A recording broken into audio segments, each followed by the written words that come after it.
ከ10 ቀናት ድርድር በኋላ ያኔ ምንን ሰማይ ይሆን ብሎ ለሚጠብቀው የሀገሬው ህዝብ የሰላም ተስፋው ይፋ ሲደረግ ከኢትዮጵያ ህዝብ ባለፈ ለዓለም አቀፉ ማህበረሰብም ትልቅ ትርጉም ነበረው። ስምምነቱን ተከትሎ ታህሳስ 17 ቀን 2015 ዓ.ም በአፈ ጉባኤ ታገሰ ጫፉ የተመራ የፌዴራል መንግስት ልዑክ የሰላም እፎይታን እየቀዘፈ በትግራይ ክልል የተቋረጡ አገልግሎቶችን ስለማስጀመር ወደ መቀሌ አቀና።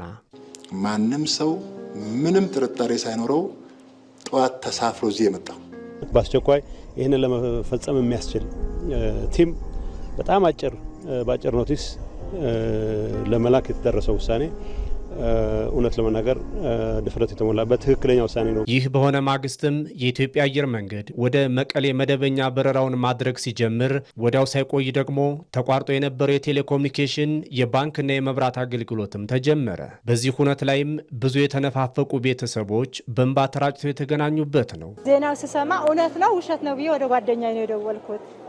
ምንድነው አየር መንገድ መቀሌ በረራ አድርጋለሁ ያለ እውነት ነው ስላት፣ አዎ እውነት ነው ስትለኝ ማርያም ቤተክርስቲያን አለች ከጠገበ እሷ ጋር ነው የፈርኩት። እሷ ጋር ሄጄ በቃ ለቆስኩ። ድብልቅልቅ ነው ያለብኝ። ባለ 12 አንቀጹ የሰላም ስምምነት ለ2 ዓመታት የዘለቀውን ጦርነት ጸጥ አሰኝቶ የሰብአዊ ድጋፎች ያለ ገደብ እንዲገቡ፣ የዜጎች ደህንነት እንዲረጋገጥ በር የከፈተ የመልሶ ግንባታ ስራዎችም ተጧጡፈው ቀጠሉ። በተፈጠረው የሰላም አየር ተኩስ ቆሟል። ይጠፋ የነበረው የሰው ህይወትም እንዲሁ። የቆሰሉ ሰዎች በጤና ተቋም፣ የተጎዱ አካባቢዎች ደግሞ በመልሶ ግንባታ እንዲታከሙም አስችሏል። ትግራይ ቴሌኮሙኒኬሽን አልነበረም፣ መብራት አልነበረም፣ ባንክ አልነበረም፣ የአየር ትራንስፖርት አልነበረም፣ ትምህርት አልነበረም፣ ፋብሪካዎች ስራ አቆመዋል። ይሄ ሁሉ እኮ ጀምሯል። ትርፍ አይደለም እንዴ? የሰላም ስምምነት ከተፈረመ በኋላ የፌዴራል መንግስትም ብዙ ርቀት በርካታ ጥረት አድርጓል። የቀድሞ ተዋጊዎችን ትጥቅ በማስፈታትና መልሶ ማቋቋም በዲዲአር መርሃ ግብር ብዙ ሀብት መድቦ የጀመረው ጉዞ በህወሓት ቡድን አመራሮች በተፈጠረ ማስተጓጎል ተጀምሮ ቀረ።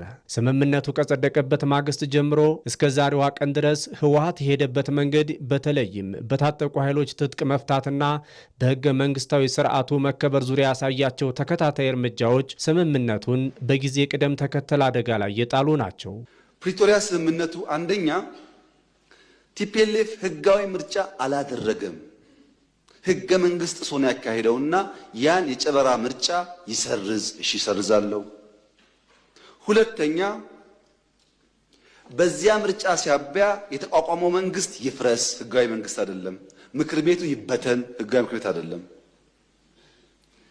ሶስተኛ ከሁሉ የተውጣጣ መንግስት ይመረጥ፣ ትራንዚሽናል ገቨርንመንት ይቋቋም። ቀጥሎስ በህዝብ የተመረጠ መንግስትና ህገ መንግስት አከብራለሁኝ። የታጠቀስ በዲዲአር ይፈታል ትጥቅም እንጂ መሳሪያ መደበቅ አልተስማማንም፣ ማሰልጠን ማስመረቅ አልተስማማንም። ስምምነቱ የታጠቀው ያስረክባል እንጂ መሳሪያ ደብቆ ማስቀመጥ ወይም በኮንትሮባንድ ለመግዛት መሞከር የሚል ስምምነት ላይ አልነበረም።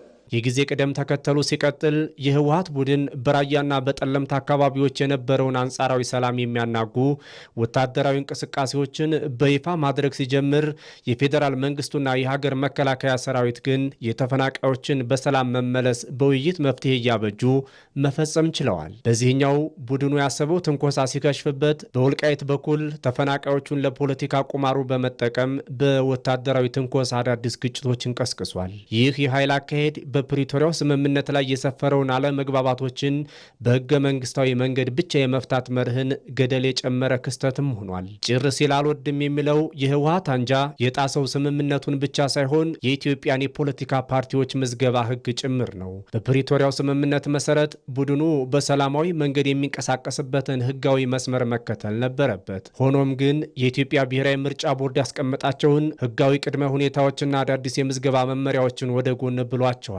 ከዚያም አለፍ ብሎ በቡድኑና በፌዴራል መንግስት ይሁንታ የተመሰረተውን ጊዜያዊ የክልል አስተዳደርን በኃይል እስከ ማስወገድ ደርሷል። ስራ ሁሉ አሻጥር የሆነው ቡድኑ ምንም እንኳን የትም ባያደርሰውም ወታደራዊ መዋቅር ይዞ የሚንቀሳቀስና ከፌዴራል መንግስቱ እውቅና ውጭ ታሪካዊ ጠላት ከሆኑ ከውጭ ኃይሎች ጋር ቀጥተኛ ግንኙነት ፈጥሮ ኢትዮጵያን ለመውጋት ያዙኝ ልቀቁኝ ማለቱ እልህ የሚያስጨርስ ጉዳይ ሆኗል።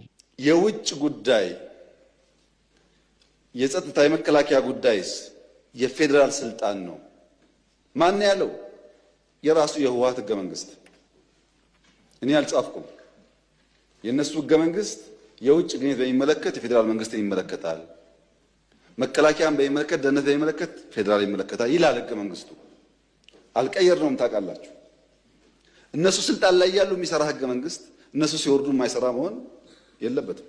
ይህ አካሄድ የኢትዮጵያን ብሔራዊ ሉዓላዊነትና የፕሪቶሪያውን ስምምነት መንፈስ ሙሉ በሙሉ የሚጻረር ነው። ሰላምና ልማት የናፈቀው የትግራይ ህዝብ ቡድኑ የጭቃ ሾህ ሆኖበት ዛሬም የሰላም አየር ይሻለኛል የሚለው ድምፁ እየታፈነበት ነው። ጦርነትና ግጭት ጠማቂው የህወሓት ቡድን ከካይሮ እስከ ካርቱም እስከ አስመራ በተዘረጋው ጽምዶ ብሎ በጠራው ጥምረቱ የፕሪቶሪያው ስምምነት እንዳይተገበር እግር እየጎተተ ቆይቶ በመጨረሻም ስምምነቱን ቀዶ ጥሎታል። የፌዴራል መንግስትን ትዕግስትና የሰላም ፍላጎትን እንደ ፍርሃት የቆጠረው ቡድኑ ዳግም እልቂትን ለመቀስቀስ ረፍት አልባ መቅበዝበዝ ላይ ነው። ያገኘሁትን ሰላሜን ማየት የጀመርኩትን ልማቴን አትንጠቁኝ ብሎ ከሁሉ በላይ የትግራይ ህዝብ እምቢ ለህወሓት ቡድን ጥቅመኞች የሚልበት ታሪካዊ ወቅት ላይ ነን።